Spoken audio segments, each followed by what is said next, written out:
Hello, everybody. Happy Thursday. This is a story about helping each other, about friendship, and about sharing. And also, can we see a cat? Yes, we have a cat. And what else? A duck and a squirrel. Let's see. If you sit down nicely, we can listen to story time. 1, 2, 3. Ready, go! Pumpkin Soup by Helen Cooper. Deep in the woods, there's an old white cabin with pumpkins in the garden. There's a good smell of soup, and at night, with luck, you might see a bagpiping cat through the window, and a squirrel with a banjo, and a small singing duck. Pumpkin soup, the best you've ever tasted.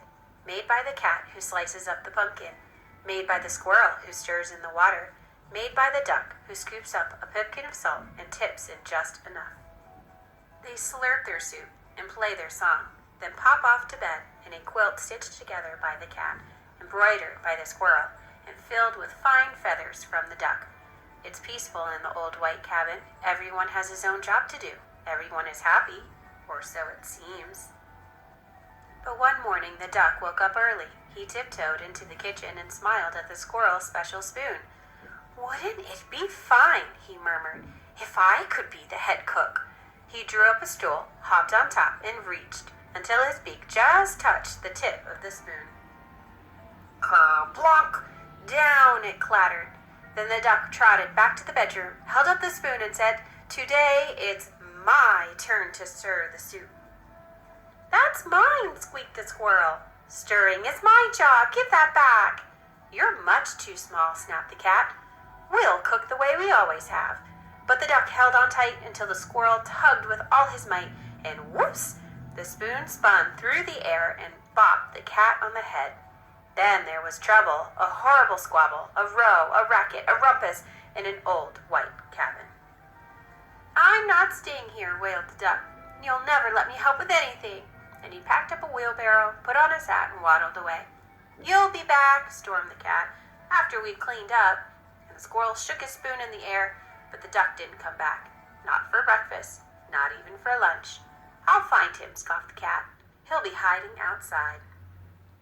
"I bet he's in the pumpkin patch." But the duck was not in the pumpkin patch. They could not find him anywhere. So they waited all that long afternoon.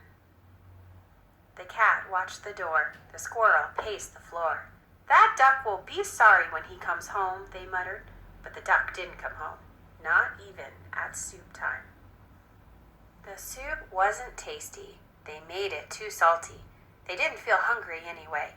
They both sobbed over supper, and their tears dripped into the soup and made it even saltier. "We should have let him stir the soup," sniffed the squirrel. "He was only trying to help," whelped the cat. "Let's go out and look for him." The cat and the squirrel were scared as they wandered down the path in the dark, dark woods. They feared for the duck, all alone with the trees, and the foxes, and the wolves, and the witches, and the bears, but they couldn't find him. On and on they trudged until they reached the edge of a steep, steep cliff.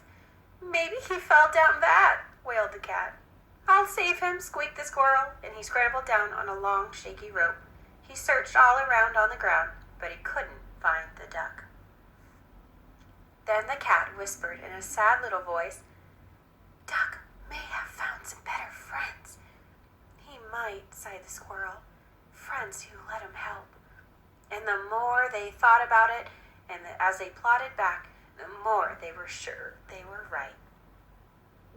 But when they were almost home, they saw light shining from the old white cabin. "It's Duck!" they shrieked as they burst through the door. And the duck was so happy to see them. He was also very hungry and thought it was late.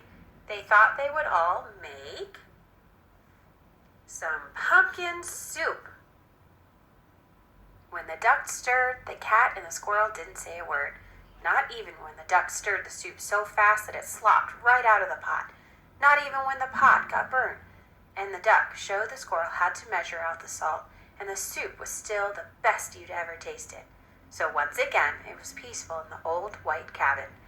until the duck said, "I think I'll play the bagpipes now."